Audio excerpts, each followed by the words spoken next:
हाँ, तो कक्षा अष्टम के विद्यार्थीगण आगे बढ़ते हैं। उल्काएं एवं उल्कापिंड। उल्काएं एवं उल्कापिंड। अंधेरी रात में जब आकाश साफ हो तब हमको आपको आकाश में कभी कभी प्रकाश की चमकदार धारी दिखाई देती है। कुछ लोग इन्हें टूटते हुए तारे कहते हैं।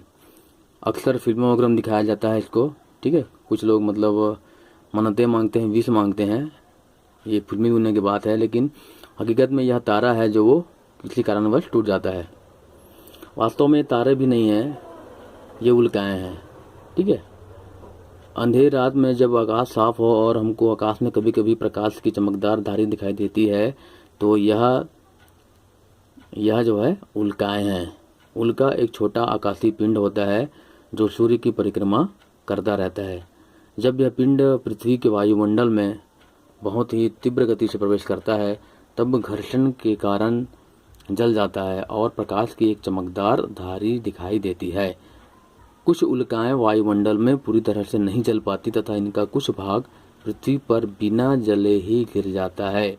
उल्का के इस बिना जले हुए पिंड को उल्का पिंड कहते हैं।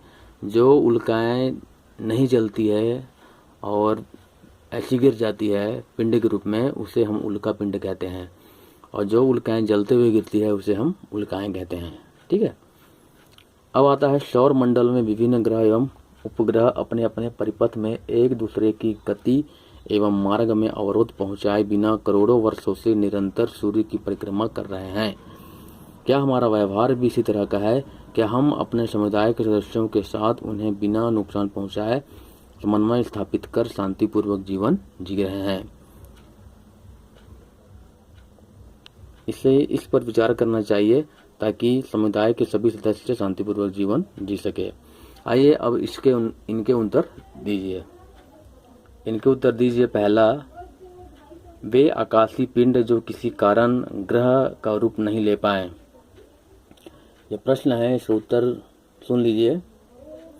वे आकाशीय पिंड जो किसी कारण ग्रह का रूप नहीं ले पाए उन्हें हम क्षुद्र ग्रह या ग्रहिकाएं कहते हैं।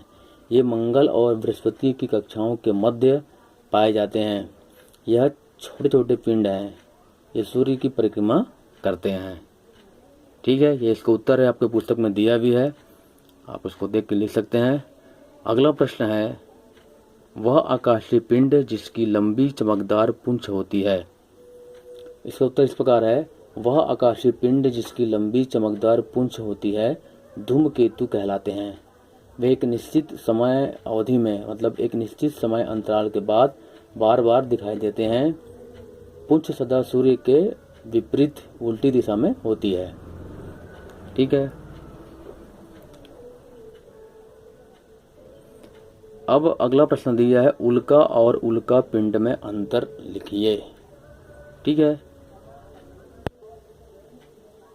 उल्का और उल्का पिंड में अंतर जैसा कि दिखाया जा रहा है वीडियो में वैसे ही लिखेंगे। उल्का और उल्का पिंड। उल्का में आएगा पहला, यह एक छोटा आकाशीय पिंड जो सूर्य की परिक्रमा करता है। और उल्का पिंड क्या है? उल्का के बिना जले पिंड जो पृथ्वी पर गिरते हैं वह उल्का पिंड है। ठीक है, ये पहला अंतर हो गया है।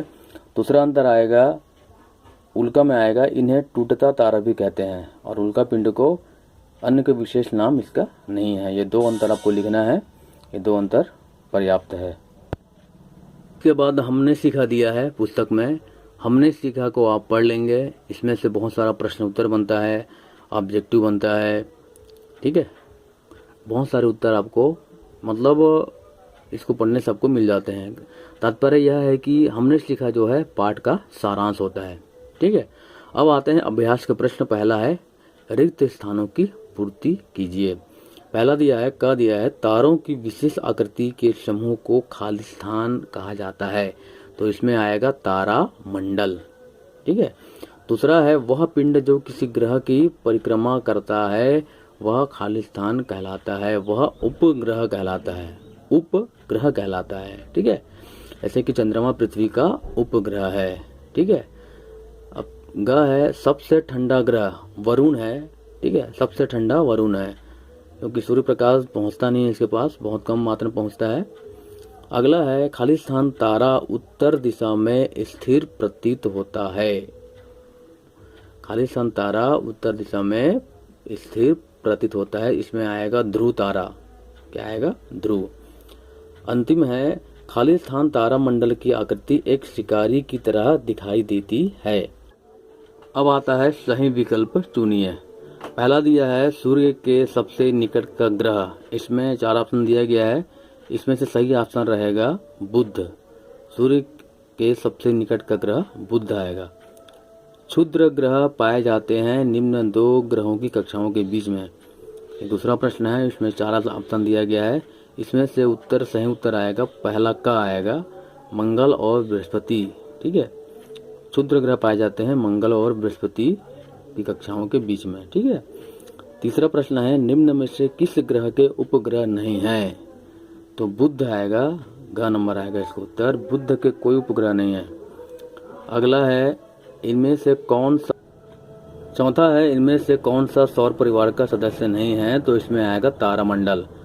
ग्रह, ग्रहिकाएं, उपग्रह सब सौर परिवार का सदस्य है, लेकिन तारामंडल इसका सदस्य नहीं है। अब पांचवा है, तारामंडल नहीं है, तो इसमें आएगा हेली।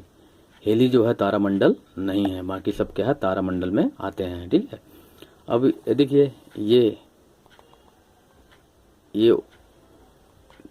इसको स्कैन करेंगे दीक्षा ऐप में, तो ये जो प्रश्न